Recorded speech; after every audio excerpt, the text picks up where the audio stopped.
Watching this game, the Spurs versus the Pistons, one thing Wembanyama does really, really well is he draws a lot of attention. We're going to look at several clips for him drawing attention, how that creates open opportunities for the Spurs. We're actually going to start with this first possession right here. And so we are watching Victor in particular. And as he's going to go through this motion, we're going to see how he draws not only the attention, obviously, just when he has the ball, but when he doesn't have the ball as well. Okay, here we're going to see a back screen set. In particular, we're watching Cunningham right here and the attention that he gives Victor.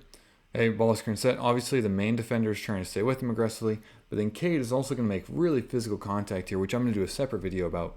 But the fact that Cade takes essentially his eyes off his guy to make sure that Victor doesn't have a clean lane to the rim because they don't trust the help rotation behind it means you get a wide open three to start the game from the Spurs. And this is one of the main themes of this game is they got a lot of these open threes. Example number 2, this is going to be slightly different where Wembanyama isn't doing an off-ball screen necessarily, but this time he's going to set the ball screen. So first off, we can see them top blocking Victor to make sure he doesn't get the ball in the first place. But then Victor's going to come set this screen.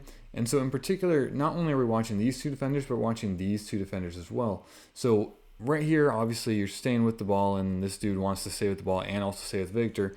But because there's such a threat of Castle going downhill and Victor rolling to the rim, these two defenders are going to help off to make sure essentially Victor doesn't get anything easy at the rim, and this provides a pretty easy and clean look. So here you can see both players are in the paint, 2 feet in the paint, and you got, both players, Fox and Bass, are both relatively wide open over here.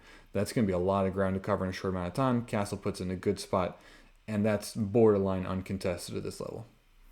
Then as we progress further into the game, we can see why it's such a crucial aspect for the defense to give Victor this huge attention because of how efficient he is near the rim, especially if you give him any space whatsoever. Okay, so double ball screen. The main idea of this is that it takes one other defender out of the play, and so there's less rotation. It makes it much, much harder for rotation to happen because you can't leave this dude out here if he's a shooter. Someone's got to stay with Castle, and then these two dudes are both locked in the corner to good shooters, and so it makes it much more difficult. So, okay, same concept, Victor's going to roll. And so the nice thing is because the Pistons are switching on defense, it means that automatically Victor's going to have the inside position if he rolls right away because he set the screen and he just has that natural inside position. So you can see he has inside position and huge leverage.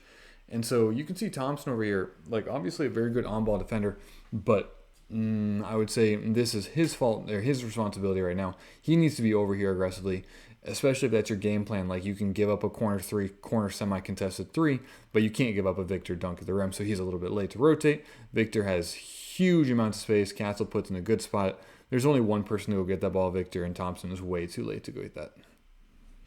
And so last possession of the first quarter, we can see that obviously the Spurs are aware of the gravity Victor presents. And so what they're going to do is they're going to have Victor come up here, and they're going to essentially put two good shooters out here on the perimeter to make it so these help defenders have a difficult time whether they're going to help or they're going to stay, and put them essentially in a very difficult position. Okay, so Victor sets the screen, and we can see first off the defense rotates slightly to make sure they have more of a rim protector here to help when Victor's inevitably going to roll right here. And so then it makes it difficult for the defense because you're torn between whether you stay out here with the shooter, stay out here with the shooter, or you help to like tag him early or contest him at the rim, either of those things. But right there you can see does a good job. The point guard gets a good job getting into the paint. This collapses the defense. 24 went to bump Victor right there to make sure he doesn't even he can't even get down here to the paint. But you can see both Barnes and 30 are wide open, frankly, out here. And a good pass to the perimeter. And this is a pretty good late contest, frankly. But one thing I really like that 30 does right here is when this ball screen is set, he's actually going to move away from where the defender thinks he is. So he's going to rotate this way because the defender in his mind, like he's watching Victor right now, but he thinks that 30 is out here. But instead, by rotating, it makes it a slightly different closeout. And so that gives him another half second seeking the rotation right there. 24 doesn't know he's rotating. Like he can't see that right now. Pass comes out. You can see 24's first step is I guess he's staying with Victor. But his first step is he isn't quite sure. He has to go find where the offensive player is. And so he closes out slightly to the wrong spot. You can see that he curved there at the very end. And that gives you just a little bit more green area. But again, that's caused by Victor's attention. And then as we jump to the fourth, probably even a better way to see Victor's attention is in transition because the defense isn't set, so they don't have a clear plan. And so they're kind of going off of instinct. And so as Victor gets a clean block right there, beautiful block, and the Spurs go to push in transition, we're going to see just how much attention Victor gets. And so in particular, watching this defender, and this defender. Okay, obviously you have ball and near side shooter. Obviously, got to take those away. But the two next defenders, there are 1, 2, 3, 4 offensive players, and there are 1, 2, 3, 4 defensive players.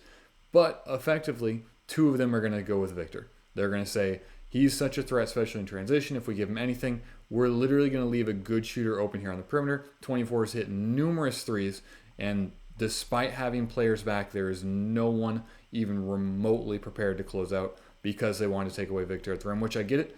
Maybe you have to make that trade-off if you're the Pistons, but it just shows how much of a threat Victor is. This is actually the very next possession, and this is a completely different example from the ones we've seen. Like, obviously, he's still drawing attention, but it's a different type of attention where he's looking to drive or shot fake. So first off, I love the shot fake right there. Use that to get the defender slightly off balance so you could potentially drive right here. And so we're watching this defender, Cade Cunningham in particular. And so the big thing is Cade, usually, like, you're taught, okay, stunt and then get back. But because Castle's not that great of a shooter, you're usually okay, like, maybe I can leave him a little bit longer. But I love what both Castle and Wembanyama does. So Wembanyama does a great job of drawing in Cade, making it so Cade had to commit maybe more than he wanted. Like, you can see his shoes are all the way over here. But then Castle knows, like, he could rise up to that shot, but that's probably not his most efficient shot. So what he's going to do is he's going to take the momentum because Cade is closing out this direction. Castle is going to close out or drive aggressively this way and essentially beat Cade to this spot because it's harder for Cade to switch his hips versus Castle simply going downhill. So Castle does a great job of transitioning right away to, I don't know, stampede or whatever. He's attacking immediately as soon as he gets that ball, which is the right mentality, and he does that to get to the paint. And again, Wembanyama's attention on the perimeter this time led to a clean drive by Stephon Castle.